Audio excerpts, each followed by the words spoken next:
Nel. Bonjour Pascal Pro, vous m'entendez correctement? Vous êtes sur le terrain, dans le Donbass. Je voudrais que vous nous donniez les dernières informations de ce qui se passe sur le terrain. Alors oui, je vais vous les donner tout de suite, mais il ne faut pas oublier que depuis 2014, cette guerre a débuté. Dans le Donbass, ça est le berceau là où je me trouve. Les gens ici sont épuisés. Il y a eu beaucoup de morts, beaucoup de décès, beaucoup de massacres. L'aviation a pilonné le Donbass en 2014, l'aviation ukrainienne. Et aujourd'hui, le point est le suivant. Ça continue. Des villages comme Gorlovka, où j'étais hier et avant-hier, sont également visés par des tirs, des grades, etc. Il y a des blessés, il y a des morts que je filme quotidiennement, que je photographie également, pour garder ça en témoignage. Je n'ai aucun message politique, mais sachez simplement que depuis une semaine, on parle de ce conflit, mais il dure depuis 8 ans. Il y a eu 13 000 morts. 13 000 morts. Les gens sont épuisés. Ils se sentent tous ukrainiens. Ce que je peux vous dire, c'est qu'ils sont très surpris que l'Europe se rende compte de la situation. Alors que pour eux, cette situation de bombardement, c'est de vivre dans des caves, etc., de recevoir l'artillerie lourde fréquemment. Je l'ai documenté en 2015. Pour eux, c'est un quotidien depuis 2014, je le répète. Ensuite, je vous interromps parce qu'il y a effectivement tout le monde ne comprend pas la situation aussi précisément, évidemment, que vous la vivez depuis de nombreuses années. Vous avez dit, et ça m'a surpris, tous les gens se sentent ukrainiens. Et vous avez rappelé que les bombardements étaient ukrainiens il y a quelques jours. Alors, mais quelque chose de grave que visiblement a échappé. La population du Donbass en 2014 a été ciblée par son propre gouvernement.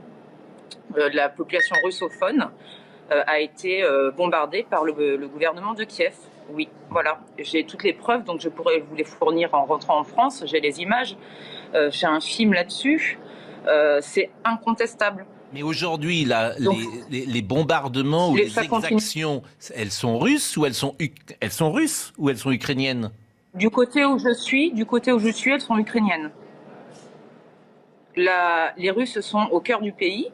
Et côté Donbass, donc près de la ligne de front, à Lugansk, où je vais bientôt me rendre, c'est l'armée ukrainienne.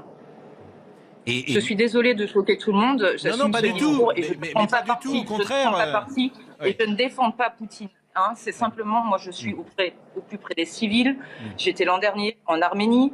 Je ne prends pas de position. Simplement. Ce que vous dites est factuel. Il faut quand même. Ce que vous dites est factuel. Tout à fait. Et ces populations aujourd'hui a bombardé sa population. Les enfants ont vécu 8 mois dans des caves. Le film que j'ai fait en 2015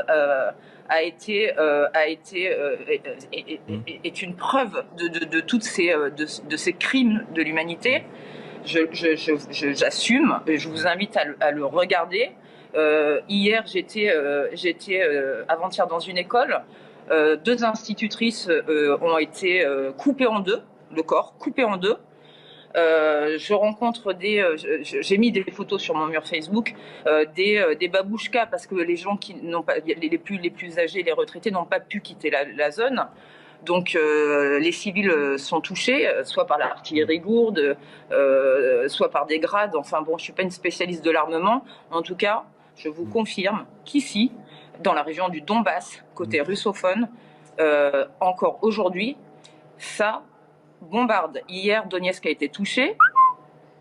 Et c'est évidemment le pouvoir central ukrainien, selon vous, qui déclenche ces bombardements. Alors, ce que je vous propose, est-ce que vous pouvez rester avec nous? Parce qu'on va recevoir Bernard-Henri Lévy dans quelques secondes, actuellement dans le Donbass.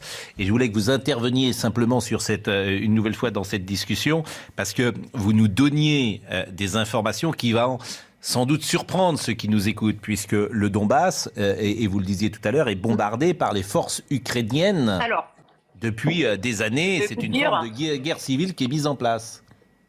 13 000 morts depuis 2014. 13 000 morts depuis 2014. Des chiffres, le 26 mai, le gouvernement de Kiev a bombardé sa population. Monsieur Bernard-Henri Lévy, vous la voyez cette photo, c'est celle que j'ai prise avant-hier. Donc voilà ce qui se passe dans le Donbass. Donc je suis d'accord avec vous, il faut arrêter cette guerre. Et regardez cette institutrice, vous la voyez là, coupée en deux. Je vous propose de peut-être... Ça, c'est les forces ukrainiennes. Bon, Je continue parce que vous allez voir ce que c'est la guerre. Ça, c'est les abris. Ça date d'hier. Hein. Je vous invite à aller sur mon mur. Oui, non, mais regardez bien, monsieur, s'il vous plaît. J'étais dans le Donbass, oui. Regardez cette mamie là. Non, vous n'avez pas été là où je suis, parce que ça fait depuis 2014 qu'ils vivent ce qu'ils sont en train de, ce qu'ils vivent là. Moi, je suis allé de Mariupol à s'il vous plaît, Louhansk. ne me coupez pas. Regardez, parce qu'à un moment donné, il faut avoir le courage de dire les choses. Non, mais Regardez. j'entends ce que vous dites, Anne-Laure Bonnel, mais moi, ce qui parce que moi, m'intéresse... Je comprends, là, mais voilà ce qui se passe dans le Donbass. Vous voulez voir ce qui se passe dans le Donbass, voilà ce qui se passe dans le Donbass à Donetsk. Chacun a compris. Je suis pour que cela s'arrête sans délai. Bon, ce qui m'intéresse, chacun a compris votre message. Je sais qu'en France, on n'a pas l'habitude de montrer la réalité de la guerre, mais la guerre, c'est pas une statistique. Anne-Laure Bonnel, c'est des morts, c'est des vous avez raison. Je comprends votre émotion, et vraiment, mais simplement, moi, je veux comprendre pourquoi Zelensky, puisque c'est Zelensky, bombarde-t-il depuis 2014 les Ukrainiens du Donbass? Mais je ne suis pas d'accord avec eux.